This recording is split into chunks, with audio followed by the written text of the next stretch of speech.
Malam itu, aku baru saja selesai membersihkan dapur setelah memastikan anak-anakku, Aurel dan Dimas, tertidur pulas. Kehamilanku yang sudah memasuki bulan ke-6 membuat tubuhku cepat lelah. Tapi aku mencoba tetap menjalankan semuanya seperti biasa.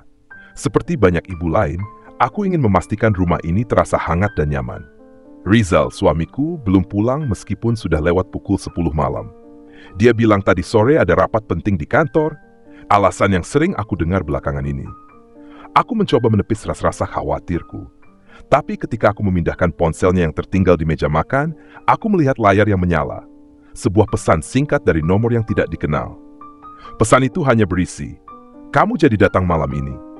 Aku tidak langsung bereaksi.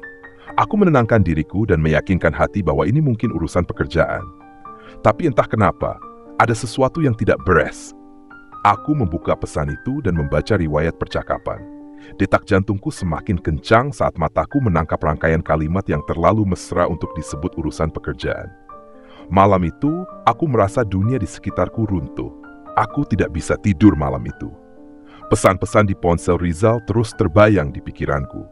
Aku membaca semuanya, dari pesan singkat hingga percakapan panjang dengan seseorang bernama Nia. Aku mencoba menghubungkan semuanya. Alasan Rizal sering pulang larut, perubahan sikapnya yang mulai dingin, bahkan kepergiannya selama akhir pekan dengan dalih dinas luar kota. Semua ini mulai masuk akal.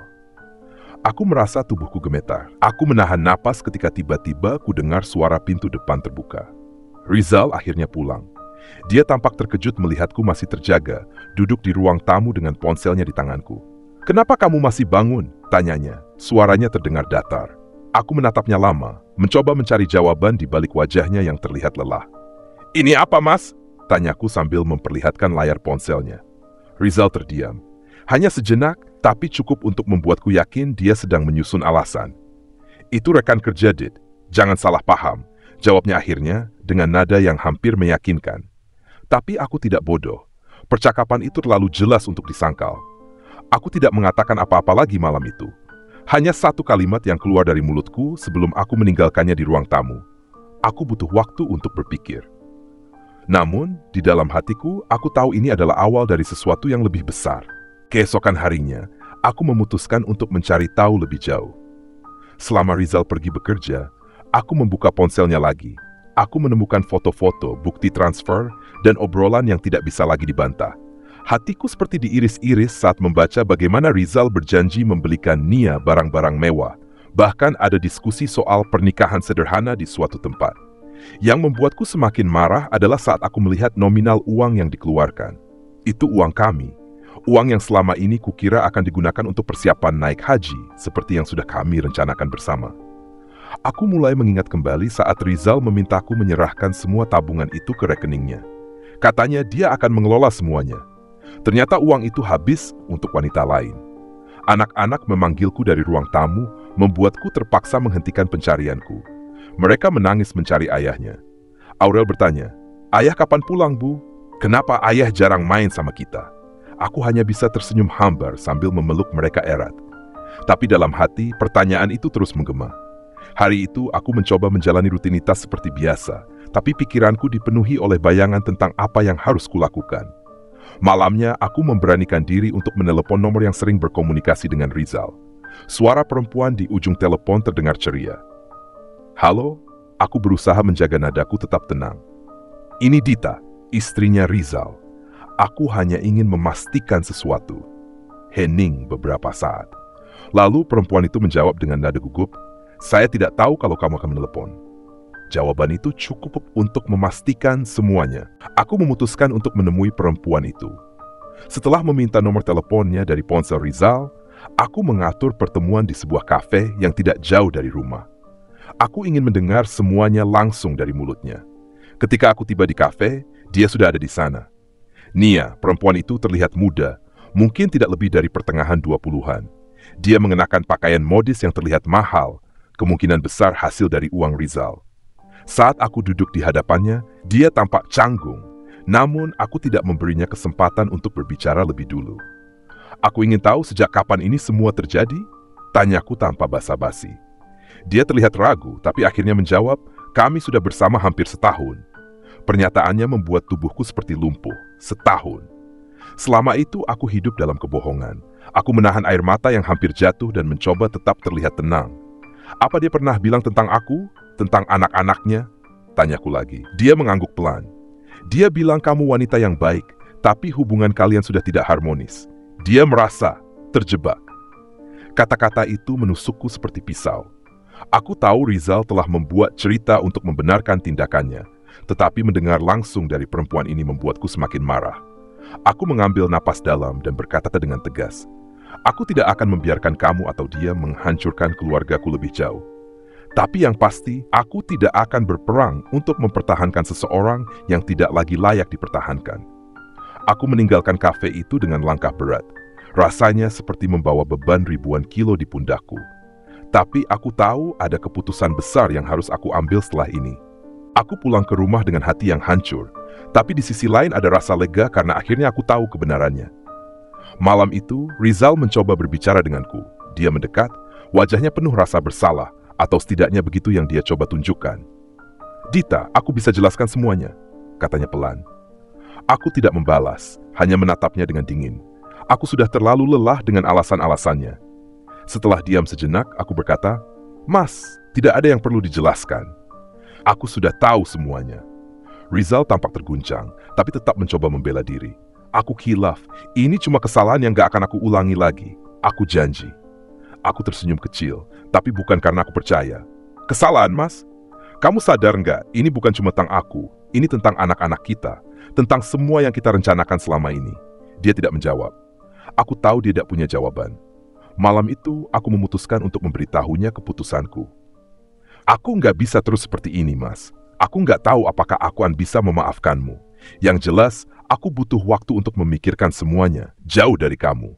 Aku melihat wajahnya berubah. Untuk pertama kalinya dia terlihat benar-benar panik. Tapi aku tidak peduli lagi.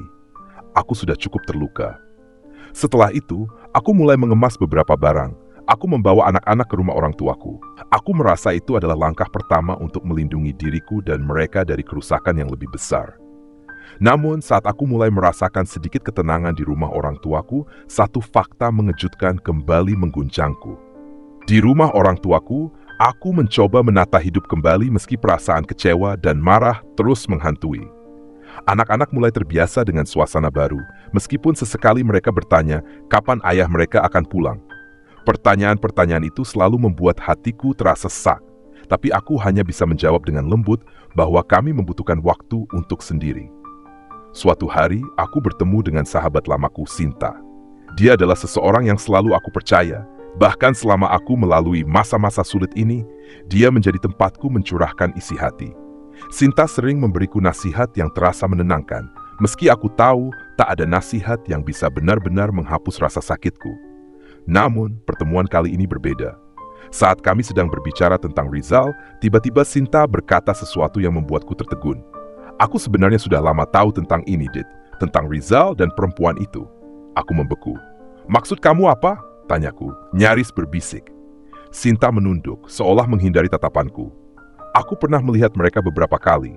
Awalnya aku pikir itu hanya rekan kerja. Tapi setelah melihat cara mereka berdua, aku sadar ada sesuatu di antara mereka. Aku nggak tahu harus bilang apa ke kamu, Dit. Aku takut kamu nggak akan percaya. Rasanya seperti dihantam ombak besar. Sahabat yang selama ini kupikir ada di pihakku, ternyata menyimpan rahasia besar. Kenapa kamu nggak bilang dari awal? Tanyaku dengan nada yang lebih tinggi dari yang kuinginkan. Aku nggak mau kamu terluka. Aku pikir Rizal akan berhenti dan kembali ke kamu, jawab Sinta. Kecewa tidak cukup untuk menggambarkan perasaanku saat itu. Orang yang selama ini menjadi pendengar setiaku ternyata menyembunyikan fakta yang seharusnya aku ketahui sejak lama. Aku berdiri, mencoba mengatur napas. Aku butuh waktu sendiri, Sinta, kataku sebelum pergi meninggalkannya. Di perjalanan pulang, pikiranku penuh dengan berbagai emosi. Rasanya sulit percaya bahwa orang yang paling aku percaya juga menjadi bagian dari pengkhianatan ini. Meski mungkin niatnya baik. Ketika aku sampai di rumah, aku memutuskan satu hal. Aku tidak lagi membutuhkan siapapun untuk memutuskan hidupku. Aku akan berdiri sendiri untuk anak-anakku dan untuk diriku sendiri. Beberapa minggu berlalu sejak percakapan terakhirku dengan Sinta. Aku semakin fokus pada anak-anakku dan mencoba membangun kembali rutinitas yang tenang di rumah orang tuaku. Namun, satu malam, ketika aku sedang menidurkan Aurel dan Dimas, terdengar ketukan di pintu depan. Ibuku membuka pintu, dan aku mendengar suara yang sangat familiar. Itu Rizal. Aku turun dengan hati-hati, memastikan anak-anak tetap tertidur. Rizal berdiri di ruang tamu. Wajahnya tampak kusut, seperti seseorang yang kehilangan arah. "Aku mau bicara, Dit. Cuma sebentar," katanya. Aku tidak menjawab, hanya duduk di kursi seberang. Dalam hati, aku mempersiapkan diri untuk apapun yang akan dia katakan. "Dita, aku tahu aku salah. Aku nggak punya alasan. Aku sudah menghancurkan semuanya. Tapi aku mohon, beri aku kesempatan lagi. Aku akan berubah. Aku mau kita kembali seperti dulu," katanya dengan suara yang bergetar. Aku memandangnya lama, mencoba mencari kejujuran dalam kata-katanya. Tapi yang kulihat hanyalah seseorang yang baru sadar kehilangan sesuatu yang seharusnya dia jaga sejak awal. "Mas, aku nggak tahu kamu serius atau tidak. Tapi yang jelas, aku nggak bisa kembali. Kamu sudah membuat keputusanmu ketika memilih dia di atas keluarga kita. Sekarang, aku juga membuat keputusanku. Aku memilih untuk melanjutkan hidup tanpa kamu," jawabku tegas. Rizal terdiam. Matanya menunjukkan penyesalan, tapi aku tidak peduli lagi. Aku sudah memutuskan untuk menutup bab itu. Setelah Rizal pergi, aku kembali ke kamar dan memeluk kedua anakku. Mereka adalah alasan aku tetap berdiri, tetap kuat, meskipun hati ini pernah hancur berkeping-keping.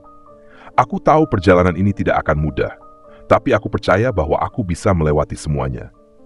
Dan di dalam hatiku, aku tahu bahwa aku telah memulai hidup baru, hidup yang penuh dengan kekuatan dan harapan.